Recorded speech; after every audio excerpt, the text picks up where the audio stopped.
Barakata Yahweh, Barakata Yahabushai, Bahasham, Rakahakudash, Barakatum. First and foremost, I want to give all praises, glory, and infinite honors to Yahweh, Bahasham, Yahabushai. Double honors to the apostles and the elders, a great millstone who ruled and teach well. And peace and salutations to you, sincere Akim out there, pushing this word in truth and sincerity to the four corners of the globe. May you brothers endure until the end. This is the brother Ra'aya with another video, and I'm going to start it off in Jeremiah chapter 50, verse 9. For lo, I will raise and cause to come up against Babylon an assembly of great nations from the north country, and they shall set themselves in array against her. From thence she shall be taken. Their arrows shall be as of a mighty expert man. None shall return in vain. And Babylon in Jeremiah 50 verse 9 is speaking of the United States of America. And that north country is speaking of Russia, which besides being known as the north country in Jeremiah 50 verse 9, Russia is also known as Gog in Ezekiel chapter 38, and the Medes in Isaiah chapter 13 verse 17. And the reason Russia is known as the North Country in the scriptures is because what's north of the United States of America? Here's a map of the Arctic Ocean region. You've got the United States of America right here. And to the north, you've got Canada, the Arctic Ocean, and then that North Country, Russia. And Russia shooting its missiles from itself or from assets in the Arctic Ocean to reach targets in the United States of America would be the shortest trajectory time for those missiles to take to reach the United States of America. And Russia is going to shoot nuclear missiles onto the United States of America during this upcoming Third World War, the third woe in Revelation chapter 9, verse 12. And that assembly of great nations from the North Country are not only the allies of Russia, like North Korea, China, and Iran, but also the allies of the United States of America, like Britain, France, Germany, these other NATO nations, etc., that are going to turn against her during that Third World War and ally themselves with the North Country to altogether shoot 200 million nuclear missiles onto the United States of America. And the arrows in Jeremiah 50 verse 9 are referring to those nuclear missiles, because what you have to remember is that when the prophets saw these visions thousands of years ago, they didn't know what a modern day nuclear missile was, so they had to describe it the best way they could with what they knew during their times. Ancient weapons of war like bows and arrows, spears, javelins, flying swords, you name it. And when those 200 million nuclear warheads hit the United States of America, it's going to turn it into the biblical lake of fire from sea to shining sea, and then a desolate, uninhabitable wasteland afterwards. This is Jeremiah chapter 50, verses 39 to 42, but I'm going to start at verse 41. Behold, a people shall come from the north, that north country, Russia, and a great nation, and many kings shall be raised up from the coasts of the earth, that assembly of great nations from the north country, not only Russia's allies, but the U.S.'s allies that are going to turn against her in that day. They shall hold the bow and the lance, those nuclear missiles. They are cruel and will not shew mercy. Their voice shall roar like the sea, and they shall ride upon horses, everyone put in array, like a man to the battle against thee, O daughter of Babylon, the United States of America. And like I just said, after those nuclear missiles hit the United States of America, it's going to be turned into a desolate, uninhabitable wasteland. Up in verse 40, as the Most High overthrew Sodom and Gomorrah. And how did the Most High overthrow ancient Sodom and Gomorrah? With fire and brimstone from the sky. And he's going to overthrow this modern day Sodom and Gomorrah with modern fire and brimstone, those nuclear missiles. Because besides being known as Babylon in the scriptures, the United States of America is also known as spiritual Sodom and Egypt, as pursuant to Revelation 11 verse 8. In the neighbor cities thereof, saith Yahweh, so shall no man abide there, neither shall any son of man dwell therein. Verse 39, therefore the wild beasts of the desert with the wild beasts of the islands shall dwell there, and the owls shall dwell therein, and it shall be no more inhabited forever, neither shall it be dwelt in from generation to generation. after those 200 million nuclear warheads hit the United States of America, Babylon the Great, spiritual Sodom and Egypt, it's going to be turned into the biblical lake of fire from sea to shining sea, and then that desolate, uninhabitable wasteland afterwards, where mankind will never set foot on again, and only desert creatures will dwell there, and it's going to stand as an eternal memorial as to what a wicked kingdom looked like, how not to govern the earth, and what the judgment and punishment was for afflicting the apple of the Most High's eye, the true children of Israel, who are the so-called Negroes, Latinos, and Native Americans. And the reason I opened up this video with these verses is to preface an article on the dailymail.co.uk titled Putin's military base in the far north revealed, hey, that north country, Moscow tells the West this is our land and reveals huge complex that can operate nuclear bombers and bristles with missiles and radar. And that North country is getting prepared to shoot those nuclear missiles onto the United States of America, building up its assets in the Arctic Ocean region. And like I said at the beginning of the video, Russia shooting its missiles from that Arctic Ocean region would be the shortest trajectory time for its missiles to reach its targets in the United States of America. Russia is building up its military in a remote Arctic air base primed with missiles, radar, and a runway as the Kremlin seeks to assert its dominance in the disputed oil-rich area, which it declared this week as our land. The Nagarskoye Air Base in the Franz Joseph Land Archipelago was built in the 1950s as a weather station and communications outpost between the Eurasian mainland and the North Pole. It was previously a home for polar bears, with temperatures plunging to minus 42 Celsius in winter and snow only disappearing from August to mid-September. Now, Russia's northernmost military base is bristling with activity, and its extended runway can handle all types of aircraft, including nuclear-capable strategic bombers.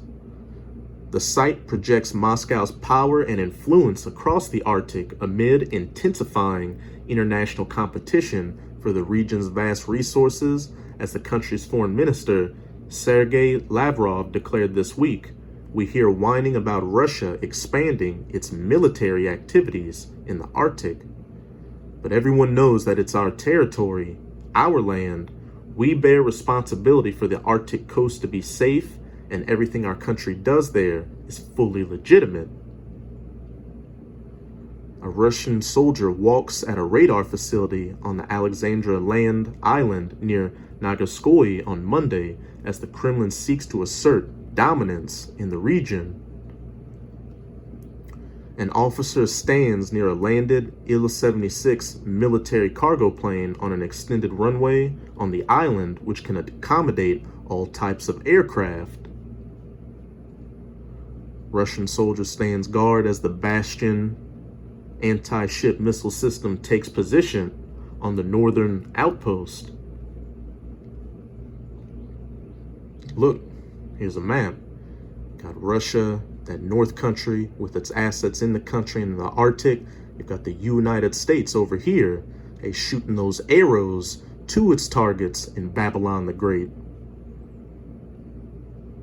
The base is located between the Russian mainland and the North Pole and is the country's northernmost military base. That north country, the Shamrock-shaped facility on the 3,470-mile northern sea route along Russia's Arctic coast, consists of 3 large pods extending from a central atrium called the Arctic trefoil, and it is painted in the white, red, and blue of the national flag.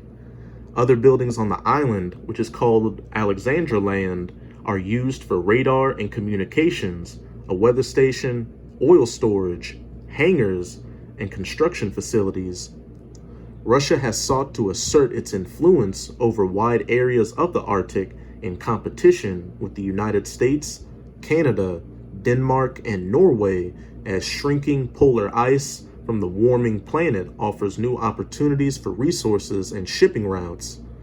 China also has shown an increasing interest in the region, believed to hold up to 1/4 of the Earth's undiscovered oil and gas.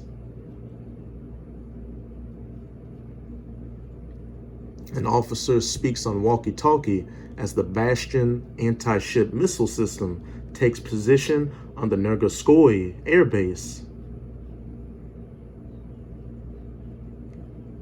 Russian President Vladimir Putin has cited estimates that put the value of the Arctic mineral riches at 30 trillion. Tensions between Russia and the West will likely loom large over Thursday's meeting of the Arctic nations' foreign ministers in Reykjavik, Iceland, where Moscow is set to take a rotating chairmanship in the Arctic Council. The base, which sits about 600 miles south of the geographic North Pole, was built using new construction technologies as part of the Kremlin's efforts to bolster the military amid spiraling tensions with the West following Russia's 2014 annexation of Ukraine's Crimean Peninsula. The following year, Russia submitted a revised bid for vast territories in the Arctic to the United Nations, claiming nearly 500,000 square miles of Arctic sea shelf, extending more than 350 nautical miles from shore.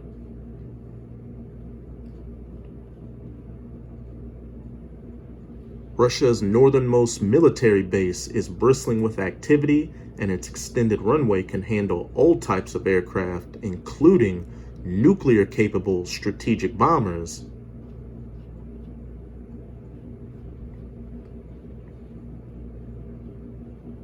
While the UN pondered that claim and those from other nations, Russia has said it sees the Northern Sea Route as its historically developed national transport corridor, requiring authorization from Moscow for foreign vessels to navigate along it. The U.S. has dismissed Russia's claims of jurisdiction on parts of the route as illegitimate. Moscow has declared its intentions to introduce procedures for foreign ships and assign Russian pilots for guidance along the route, which runs from Norway to Alaska. As part of the effort, Russia has rebuilt and expanded facilities across the polar region, deploying surveillance and defensive assets. A base in the similar trefoil shape and patriotic colors to one of the Nergoskoye is on Kotelny Island between Laptev Sea and the East Siberian Sea, on the eastern end of the shipping route, also with missiles and radars. Admiral Alexander Mosoyev, chief of Russia's Northern Fleet, said last week that Moscow has the right to navigate rules along the shipping lane. Let's see.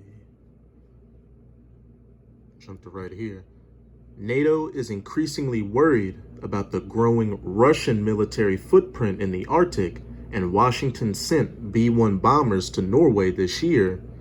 Increased Russian presence, more Russian bases in the high north, has also triggered the need for more NATO presence, and we have increased our presence there with more naval capabilities present in the air, and not least the importance of protecting transatlantic undersea cables transmitting a lot of data, NATO Secretary General Jens Stoltenberg said. Mosayev fretted about the U.S. military assets in Norway, saying it has led to an increase of the conflict potential in the Arctic.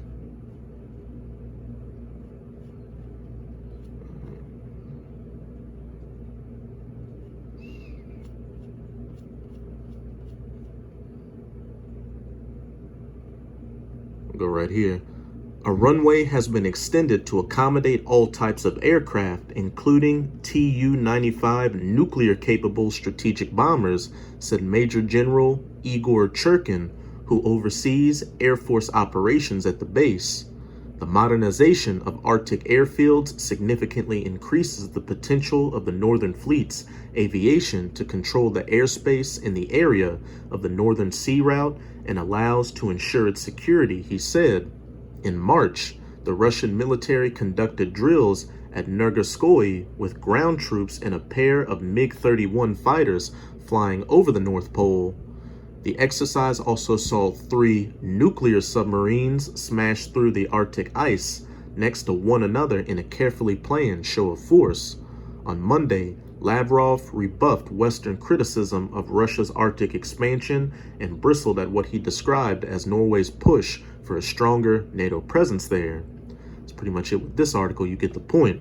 But hey, as you can see, that North country is getting geared up through the will of Yahweh Bahashem Yahweh Shai to eventually shoot those nuclear arrows onto the United States of America.